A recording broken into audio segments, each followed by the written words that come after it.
Hi guys, Brand here, and welcome to yet another commentary video. Today, I wanted to talk to you guys about kind of something I find interesting in the DBD community. Is I have come around in my wisdom, in my elder age in DBD. Now that I have like 4,000 hours, most of you guys know that this channel used to be very heavily killer biased. While that is still my favorite role, and I appreciate it, playing that more than Survivor, especially nowadays.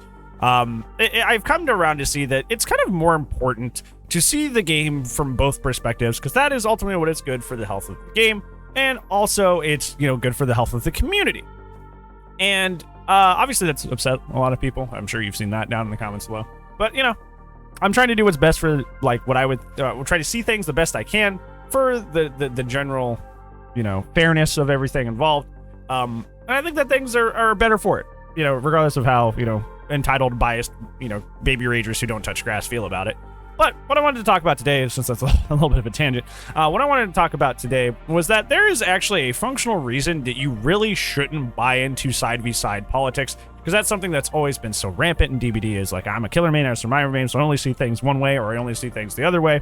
And you see it all the time. You see it in Twitch, you see it on YouTube, you see it everywhere. It's like, everybody always typically has a side that they prefer, and they're kind of like a stick in a mud about it. They like killer mains obviously right now very happy over Brian Eruption meta. Fine, I don't care, because like I'm winning all my matches, and survivors had dead hard DS unbreakable for so long, so like screw them, right? Like that's their opinion.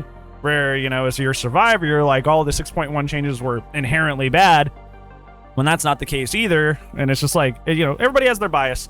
But there is actually a functional reason you should not be buying into side-v-side politics, other than just kind of like this emotional reason of it's mean, it's stupid, and it's wrong. So let's go ahead and talk about the reason that you shouldn't buy into side-v-side politics. So the functional reason that you shouldn't buy into side-v-side politics is because quite literally, you are going to damage the game. You are going to quite literally do not irreparable damage. That's a little bit intense, but like you're going to do some heavy damage to the game by buying heavily into side-v-side politics, because inherently, just because it's a political thing, right? Like Killer and Survivor, if you only buy into one side and you're super biased only towards one side, you obviously don't have the best interest of the game at heart. You really don't.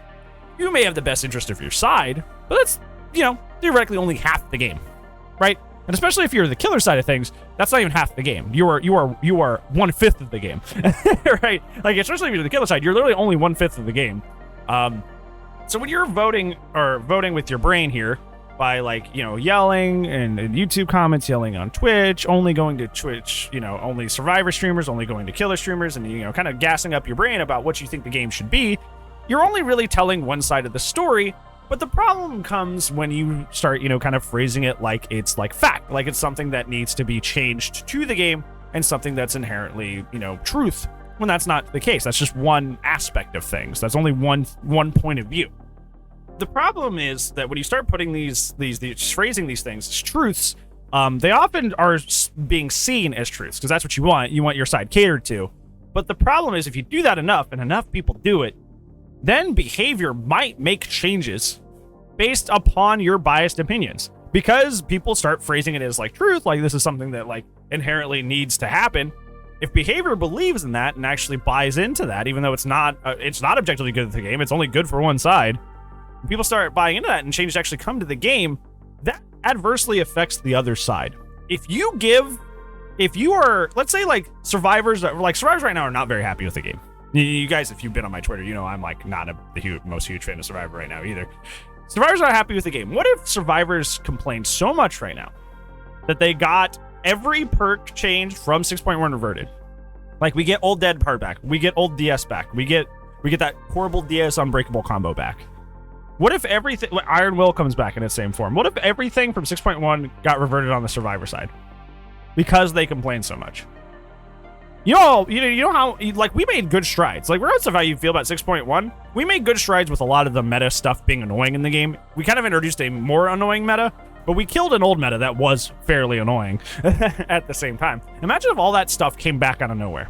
Wouldn't that adversely make a lot more killers quit the game? Or play less? Wouldn't that adversely make a whole lot more killers quit the game or play less, and then skyrocket your survivor queue times? Wouldn't it?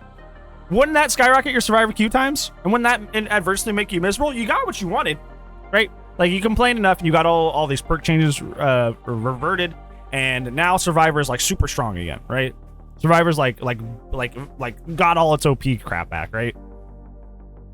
But now your queue times are super long because, you know, killers are, you know, leaving the game or playing less, and now your queue times are super long. You have hurt yourself in the long run because you were pushing for something that you believed was super biased for your side, that you were just like, oh no, this is the truth, this is better for the health of the game, and then you kill your queue times, and then your queue times are super long, and now, you know, you can't even get a game without waiting like 5-10 minutes, right? You screwed yourself. And that's what you're seeing, like, in real life, like, not theoretically. This is what you're seeing kind of in real life right now, currently happening on the survivor side. While the Overbrine Eruption meta is making people play less, it is making people kind of uninstall the game or take a long break. And my killer queue times have been longer as a result because, you know, the Overbrine Eruption has kind of been the way it has been for since 6.1. So a lot of, you know, my killer queue times have been a lot longer. I remember back in the day, killer queue times used to be great. like you used to just like load up and you get a match in like 2 seconds. It was wonderful. It was amazing.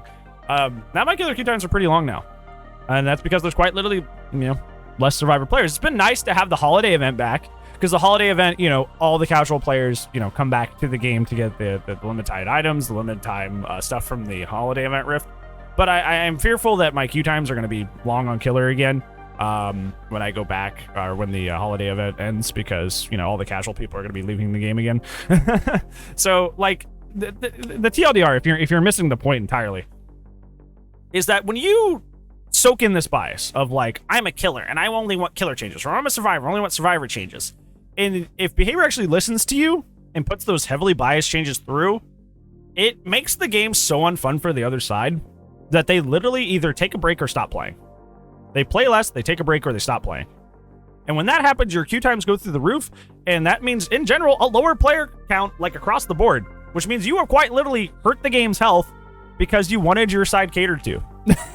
Like, you have hurt your own queue times and your own quality of matches, but you've also hurt the health of the game in general by lowering its general player count, by being so biased and trying to push for these changes. Now, of course, that's up for to be, you know, there is a component of this which is like, behavior should know better than to, like, you know, put through changes that are heavily biased towards one side or the other, you know.